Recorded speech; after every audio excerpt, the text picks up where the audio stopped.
So I had built a technology platform that I licensed to MTV that was helping celebrities really cultivate audience through their official online presence and monetize it.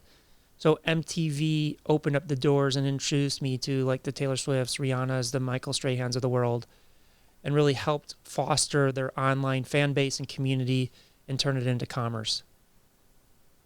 I was reading in your book, like, first couple meetings, like Taylor wasn't even there. Yeah.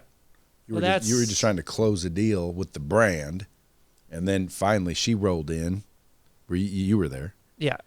And what was she known? Was she Taylor Swift at this point, or just coming up into being Taylor Swift? She was on the inflection point. So I didn't know who she was when MTV was like, "Hey, do you want to go meet with Taylor Swift?" But she was still there. Like, I remember the first meeting that I had with the head of her record label. It was at backstage at the Grammys, and she popped in because she was performing. So it wasn't like she was, just singing on the side of the street, but she wasn't the global superstar that she was today. Yeah. And as you mentioned, like, the reality of dealing with big celebrities or high-profile CEOs of companies, rarely are you going to go direct to those people. So for Taylor specifically, I had to go through 4 meetings before I got to the official meeting with her. Now, in the first meeting backstage at the Grammys, it was like a 5-second hello. I wouldn't consider that meeting somebody. Yeah. But it went from the head of the record label to having to meet with her father, then having to meet with her mother, then having to meet with her agent, and then meeting with her. And each meeting, I would just collect information about how I needed to express the value to each individual, and also collecting information about how Taylor perceives the world. So I was super prepared going into that meeting and presenting our value to her in the unique way that she could hear it and resonate with. Interesting stuff. So the hook point, you keep going back to that, which is basically how to stand out in a second world, which is like a quick world, basically. Yeah. 3-second world. If I were to like sell training, sales training, does the hook point need to be relevant, or do you just need to get their attention? Because a lot of times I've heard, like show a picture of a chick's ass and they'll stop, and then you start talking. Well, yeah, that might have got their attention, but then as soon as you started talking, they're like, oh, clickbait later, and it still doesn't work. Yeah, I mean, that's clickbait. So again, I didn't finish the 3 pillars of a hook point. So we've got the hook point, grabbing the attention. The second pillar is the story, maintaining the attention. And the third is authenticity. Are you doing it in a trustworthy, incredible way? Because if all 3 don't work together, it fails. Like, if you don't grab the attention, you never get to the story. If you grab the attention and it's clickbait and your story is nowhere relevant to what the hook was, it falls flat. Like a nice ass. Yeah, that doesn't help unless you're selling bathing suits or something relevant to that. And then if you grab their attention, you have an amazing story, but people don't believe it, then it falls flat. So you need all 3 working together in order for it to be effective. Yeah. Now, there's certain tools that you can use. So we talk a lot about pattern interruption, because just think about the endless scrolling that you do on social media. The reality of the situation is people don't realize they're not competing against their direct competition anymore. They're competing against every piece of content that's posted, because with 60 billion messages sent out on digital platforms each day, it's so noisy. Forbes released an article recently that the average person is exposed to between 4,000 and 10,000 ads a day. Without even knowing it. Without even knowing it. Which means somebody's wasting their money. And for yourself, if you're not even in the top 10, how do you have any chance of getting them to perform the action that you're looking for? So we talk a lot about pattern interruption. How do we interrupt the pattern and get them to stop? So just imagine you're scrolling Instagram and they've just watched a LeBron James dunking video. They just watched The Rock, Kevin Hart, Netflix, the Kardashians. Now your ad or your organic post comes up. What is going to get them to stop? Now, most people make the mistake of saying the same thing in the same way as everybody else. It's like when you talk about sales. I don't know what the common, you would know better than me, the common sales things that people say is like, or let's go to ad buying, is like, ROAS is your key to scale. It's like, okay, I've heard that a million times. I don't need that. Or how I wouldn't agree with that statement. Only because ROAS is the result of scale, isn't it? Well, ROAS allows scale. Yeah. You can't scale without a positive ROAS. Yeah, but so that's what I mean. It's the result of scale. Like, in other words, if your ROAS doesn't exist, and by the way, it does exist no matter what, because it could be negative, it could be positive. But my point is ROAS isn't how you scale. ROAS is the result of scaling. Like your percent, the return on ad spend allows you to keep spending more and scaling more, right? It allows you to scale, but it's not necessarily the result of scale. Yeah, it allows you to scale. scale. Because with ROAS specifically, it becomes more difficult the more you pump into it. So ROAS is like there's a gas. Ceiling. Yeah. And why is that ceiling? Because of the auctions. The more money you pump into the auctions, the higher your cost typically goes. What are the auctions? Is that where I buy words?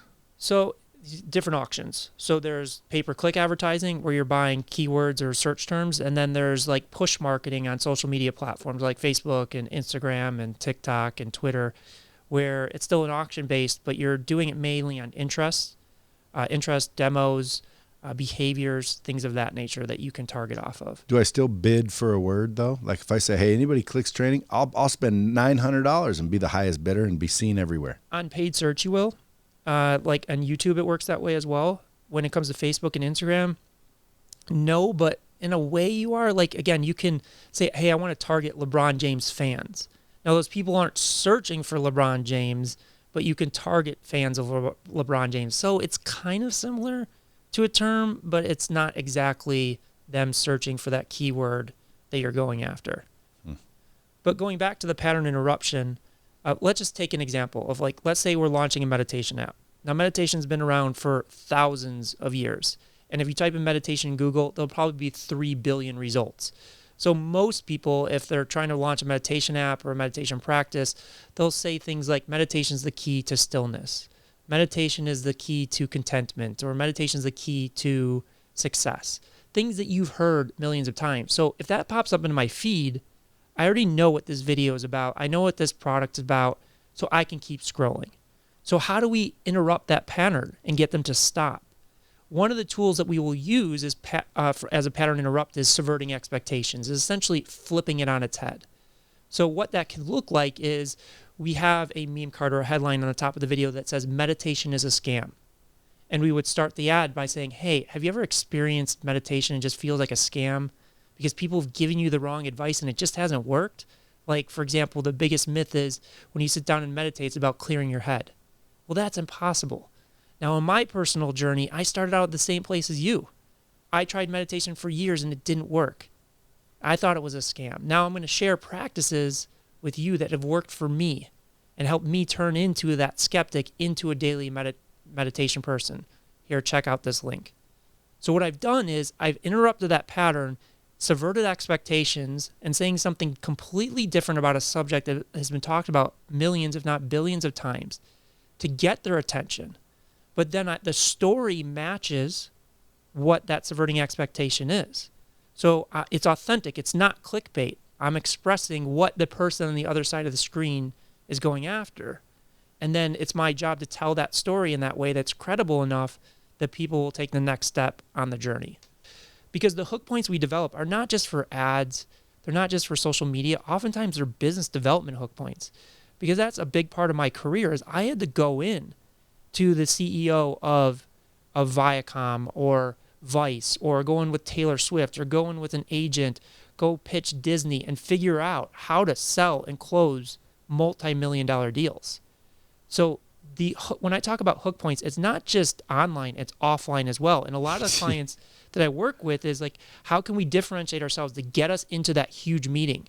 That one meeting will represent 10 million a year in revenue. And oftentimes people look at that and don't think about the larger ecosystem and the different ways that you can approach business growth. It's not just social media. Social media is a huge one. But I found like strategic partnerships and licensing deals and things of that nature can drive massive growth. And again, getting into MTV or Viacom requires a hook because these are guarded people. They don't take meetings with just anybody. You have to find a unique way to show that you're not going to waste their time and that you're going to deliver value to them. Otherwise, they've got better things to do with their day. Yeah, dude, like if I were sitting here with a checkbook, I'd be like, well, dude, how much is this? Because like this is exactly what businesses, I would say established businesses, need to get to the next level. Because people always say, how do I get to the next level? I'm doing, $1 million and change, but man, how do I get to 10? This type of shit. Yeah, we've seen it time and time again. Like, I'll give you an example. So there was a company that I was advising from the very earliest stages. When I started working with them, there were 4 guys around a table. They had a paid media optimization business, and they were this was very early on in the first 6 months of the business. They were optimizing about $300,000 a year for clients. And then I worked with them on strategy, bringing in like key players. I brought in their lead investor, their lead salesperson, the lead counsel. But me and the lead salesperson, we went to high school together, and we just focused really on hooks. How do we go after the big players? And we knew the big players were the Disneys, the Xboxes, the Foxes of the world, because they spent hundreds of millions of dollars a year on paid spend. So we spent weeks working on hooks that we could send as cold outreach through LinkedIn. And that business, in less than, I think it was 4 years, went from managing $300,000 a year in paid spend to $100 million.